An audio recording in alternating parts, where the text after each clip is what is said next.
క్వశ్చన్లో మనకి ఇన్కంలో 15% అనేది సేవింగ్ అని చెప్పాడు. రిమైనింగ్ ఆటోమేటిక్గా ఎక్స్పెండిచర్ అవుతుంది.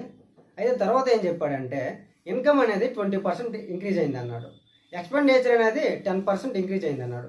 అయితే సేవింగ్లో ఇంక్రీజ్ అంతా మనకు కనుక్కోమన్నాడు. సో ఫస్ట్ ఆఫ్ ఆల్ మనకి ఇన్కమ్ని 100% అనుకుంటాం. సేవింగ్ గాడు ఎంత ఇచ్చాడు, మనకి 15% ఇచ్చాడు. రిమైనింగ్ మనకి ఆటోమేటిక్ ఎక్స్పెండిచర్ అవుతుంది కదా, సో ఇది 85 అవుతుంది. ఓకే, తర్వాత మనకి 20% ఇంక్రీజ్ అయింది అన్నాడు.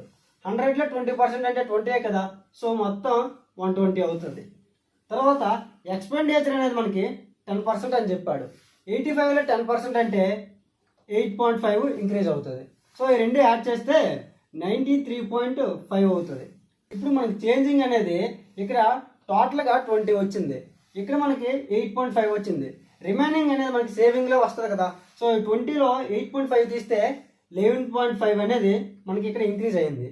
టోటల్ ఎంత వస్తుంది మనకి 26.5. సో సేవింగ్లో మనకి ఎంత ఇంక్రీజ్ అయిందో ఆ పర్సెంట్ కనుక్కోమన్నాడు కదా. 11.5 అనేది ఇంక్రీజ్ అయింది, ఎంతలో 15లో అయింది.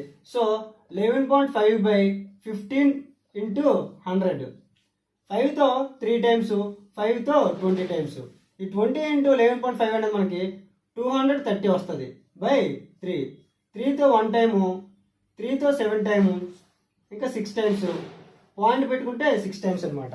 సో ఎగ్జాక్ట్గా మనకి 76.6% అనేది సేవింగ్స్లో ఇంక్రీజ్ అవుతుంది.